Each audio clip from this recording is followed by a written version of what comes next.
अस्सलाम वालेकुम। 5 class page number 73।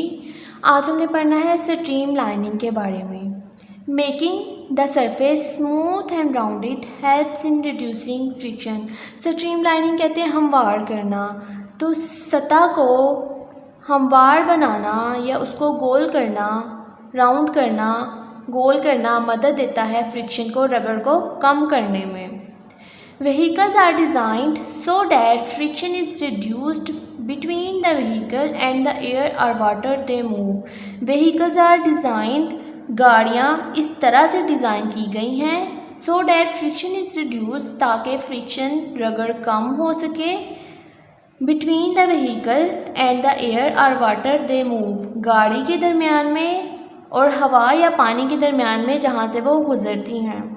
आप लोगों को पता है गाड़ियाँ जो होती हैं जब बहुत तेज़ हवा चल रही होती है तब भी वो मूव कर जाती हैं तेज़ी से, तब भी वो मूव कर जाती हैं। हवा के तेज़ चलने की वजह से उनकी रफ़्तार में या उनके चलने में कोई कमी नहीं आती, वो रुकती नहीं हैं, उनकी मूवमेंट में कोई कमी नहीं आती। जब बारिश हो रही होती है, पानी होता है, तो भी वो वहाँ से गुज़र जाती हैं। वो इसलिए गुज़र जाती हैं हवा या पानी में से क्योंकि गाड़ियों के और हवा या पानी के दरमियान में रगड़ फ्रिक्शन कम होती है, क्योंकि उनकी स्ट्रीम लाइन शेप होती है। गाड़ियों की शेप स्ट्रीम लाइन होती है। ये देखें, स्ट्रीम लाइन शेप है गाड़ियों की, और हमें पता है स्ट्रीम लाइन जो शेप है वो मदद देती है फ्रिक्शन को कम करने में।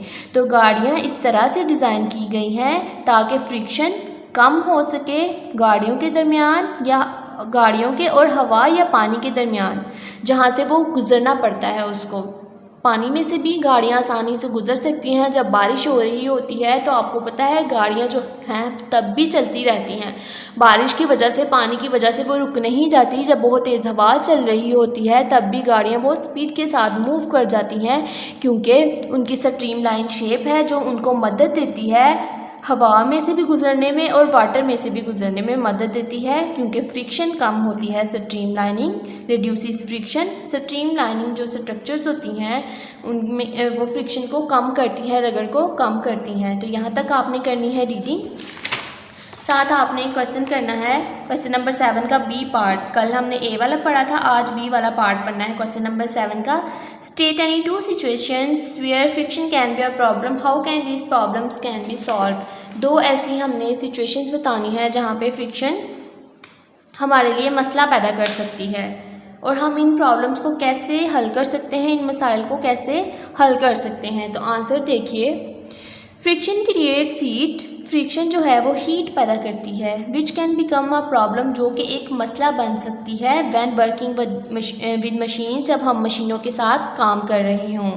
फ्रिक्शन जो है वो हरारत पैदा करती है, गर्मी पैदा करती है, हीट पैदा करती है, जो कि एक मसला बन सकती है जब हम मशीनों के साथ काम कर रहे हों, तो हमारे लिए एक मसला बन सकती है। Friction also tends to wear away things causing damage. Friction जो है वो चीज़ों को ख़राब करने का रुझान भी रखती है, जिसकी वजह से नुकसान होता है। जैसे हमने पीछे भी पढ़ा था कि हमारे शूज़ के सोल और ज़मीन के दरमियान में जो फ्रिक्शन है उसकी वजह से हमारे जूते जो हैं वो आहिस्ता आहिस्ता घिसना शुरू हो जाते हैं।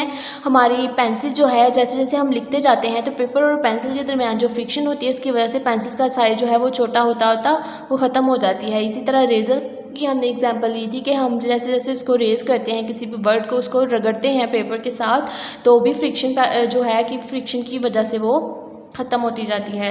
तो फ्रिक्शन जो है वो चीज़ों को ख़त्म करने का, चीज़ों को ख़राब करने का रुझान भी रखती है, और जिसकी वजह से नुकसान होता है।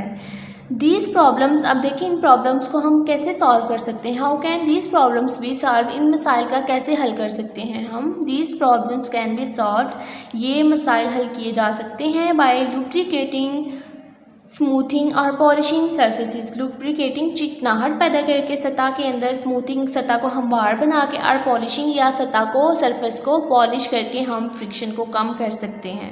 These problems can be solve by lubricating, smoothing और पॉलिशिंग सरफेसेस। हम सतह को, सतह के अंदर चिकनाहट पैदा करके, उसे हमवार बना के, पॉलिश करके, तो हम फ्रिक्शन कम कर सकते हैं। तो ये क्वेश्चन आपने लर्न भी करना है और राइट भी करना है। डायरी राइट कर लीजिए। डायरी है आपकी पेज नंबर 73 पेज नंबर 73 पे आपने करनी है स्ट्रीम लाइनिंग वाले पैराग्राफ की रीडिंग प्लस क्वेश्चन नंबर 7 का B part learn plus right.